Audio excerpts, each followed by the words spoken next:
What's up guys, and today we're going to be showing you how I completed my two huddle mounts. I have the fallow deer huddle mount here, and I also have the whitetail huddle mount, and I actually killed 2 diamond whitetail in the past 12 hours. So I'm not going to waste any time. I'm going to get straight into the gameplay. I hope you guys enjoyed the video and give me feedback on how you feel about the music. Let's jump right on in this video. So to give you guys a backstory on this first diamond buck that I saw, I'd actually seen him on Layton one day when I was just looking for whitetail zones, and it was kind of towards the end of the zone. So I decided to reset the time and set a waypoint on that zone and just run back and see if he was going to return. So that's what I was doing right here in this clip, running down the lakes in Layton, running down the river, trying to get to this buck zone.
So at this point in the hunt, I was just kind of searching around, looking to see if I could find this level 3.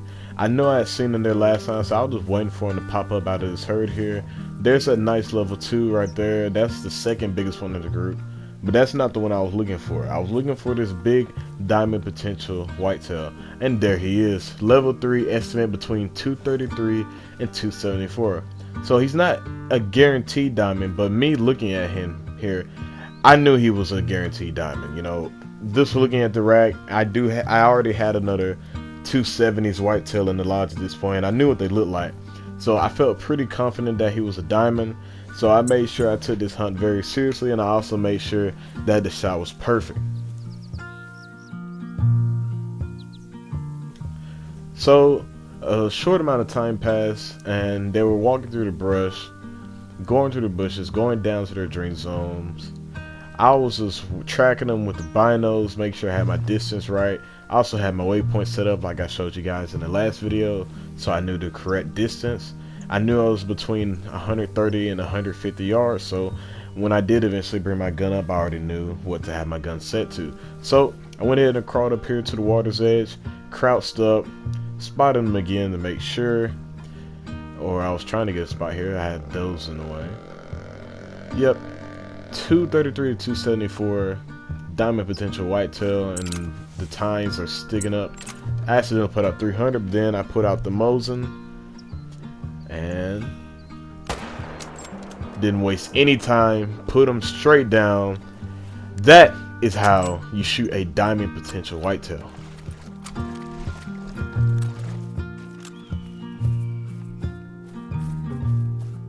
And right here, I tried to jump and run through the water, but I realized this wasn't going to work, so I had to take the long way around. After making my way around, as you do in Layton sometimes with the lakes, I picked them up and bang, 271.3 level 3 diamond whitetail, and it's very rare that they make the mat, that they reach the mats into their estimate. So on to the next one on Thehunter Coast. So as I said in the last clip, now we are on Thehunter Coast. And at this hunt, I was just kind of searching for some new whitetail zones that I hadn't discovered. I was on a part of the map that I hadn't really hunted whitetail in. And earlier in this hunt, I had actually shot another level 3, which I don't have a clip of, that trolled me, who actually had a good estimate. But right here, I spotted him and I was shocked. I had never seen the estimate go to the 300s before for a whitetail, and this was a guaranteed diamond whitetail, 260 to 301. I mean, I was shocked when I seen this, especially after just shooting one. And at this point, I did the patent pending method. I checked my distance; it was 280. And then this hunt, I was hunting with the 6.5 Creedmoor. Well, they don't say the Creedmoor in the game, but that's what it is in real life. There may be another 6.5, but I don't know. That's the one I'm referring to. So I was hunting with the 6.5, and the 6.5 in this game is a little underpowered. So I wanted to get closer with this deer, and I didn't want to shoot him. Even though the 6.5 is very accurate for long range, I didn't want to shoot him from 300 or 280, however far it was. So I decided to sneak up. And if I had a bow, I might have tried to take him with the bow, but I didn't have it with me, and I didn't feel like going back to the lodge and doing all that. I was really locked in on this deer, and I wanted to take him that very moment. So I didn't waste any time, and I started sneaking up on him or walking up on him here. I mean, just look at that rack. I mean, insane. This is a huge estimate whitetail. You know, I've killed many diamond whitetail, and I've messed up many diamond whitetail, but I had never seen one this big, and I have multiple 270. So I made sure that I was gonna take this shot unless he was going down. So I was getting in close here, about 150 yards, just slowly crawling, watching to make sure he doesn't go tentative or alert. I had great wind. The wind was right behind me. I did tell my dog to lay down. I didn't want him to mess this up. And right here, I could have took this shot, but there was some shrubs in the way, so I decided not to take the shot. I wanted this to be a perfect shot. Most of my diamonds, I do try to drop them in the tracks, simply because I don't want there to be any risk. I don't just want to shoot a diamond from 400 yards and barely clip the lung. That's not what I like to do. I like to make sure I get these the first time, because as I said earlier, I've messed up several diamond whitetail, and I did not want to mess up a 300 estimate whitetail deer. So I'm gonna let the gameplay play out here.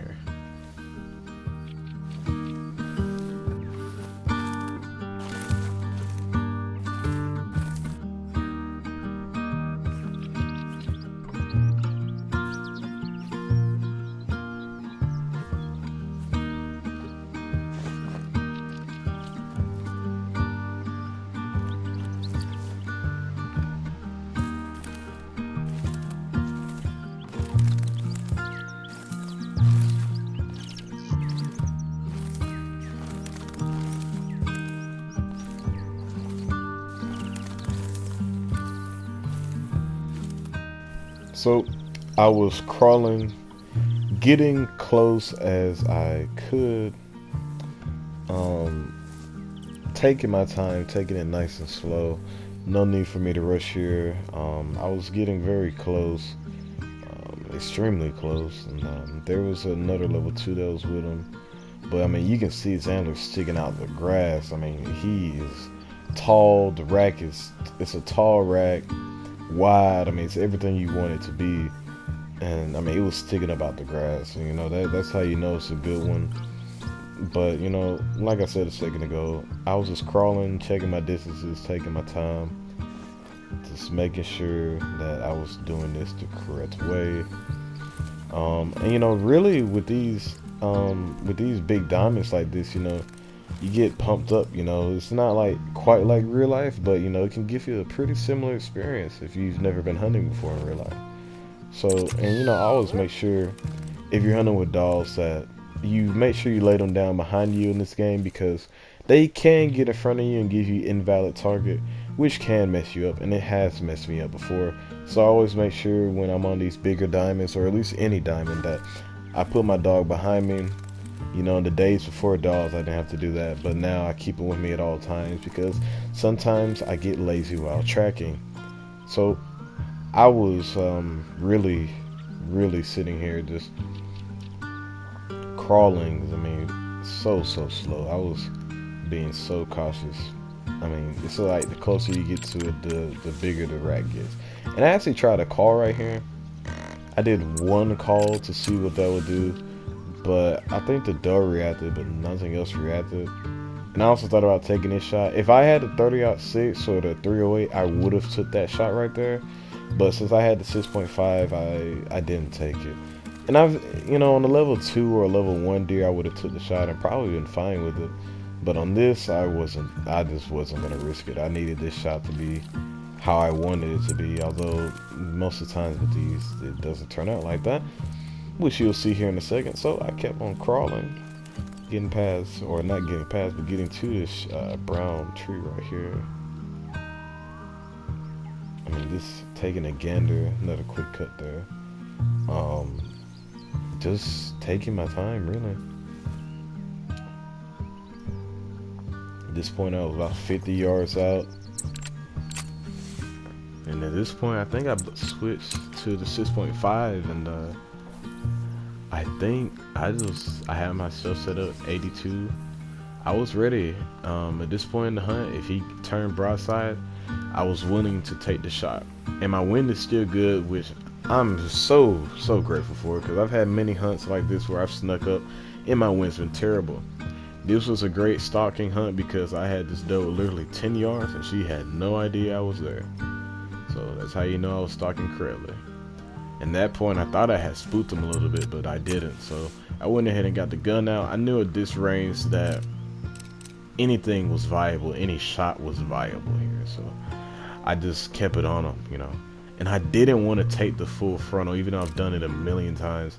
I wanted him to turn broadside how he did this there and stay. But he wouldn't cooperate. He kept turning all the way back and flipping around. And I could have took this right here. I could have took it. I thought about it, but I didn't.